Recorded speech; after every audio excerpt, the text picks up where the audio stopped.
আমি এখন আছি গঙ্গারামপুরের বানগড়ে একটা ভিডিও বানানোর জন্য এসেছিলাম। সেই ভিডিওটা তোমরা পাবে এত ফুল লেন্থ ভিডিও, সেটা ইউটিউবে পেয়ে যাবে, আর ফেসবুকে একটুখানি কয়েকটা ইম্পর্টেন্ট পার্টস তোমাদের সঙ্গে শেয়ার করব।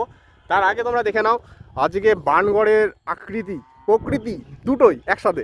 এই দেখো, আমি একটুখানি দেখাবো যে জল কীরকম করে বইছে দেখো, কারণ চারিদিকে এত হাওয়া বইছে না, ওই দিক থেকে হাওয়াটা আসছে জন্য জলটা কিন্তু ধীরে ধীরে সুন্দর করে বইছে। আমাদের আমি যখন বোলপুরে থাকতাম, বোলপুরে লালবাঁধ বলে একটা জায়গা আছে, সেম এরকমটা ফিল হচ্ছে। যদি একটা কোনো বাঁধ করে দেয়, বাঁধের মতন করে বসে নিয়ে, মানে বসে জাস্ট আমি যদি পাটা ঝুলি দিতে পারি টাচ করে জলের সঙ্গে, তারপরে যদি একটা কোল্ড ড্রিঙ্কস খাই, তাহলে কী লেভেলের হবে ভাবো। একটুখানি একটু সন্ধ্যা নামার পরে আর কি আলাদাই ফিল হবে। আর এই হচ্ছে বানগড়, আর বানগড়ের তোমরা সবাই জানো কাজ স্টার্ট হবে কয়েকদিনের মধ্যে। আপ টু ক্রোর এখানে ইনভেস্টেড হয়ে গেছে, অলরেডি স্যাংশন হয়ে গেছে, কাজ হবে। আর আমাদেরই জায়গা বানগড়। সো বলো কেমন লাগছে আমাদের জায়গা এভাবে ডেভেলপ হচ্ছে? ভালো তো লাগা উচিত, তাই না?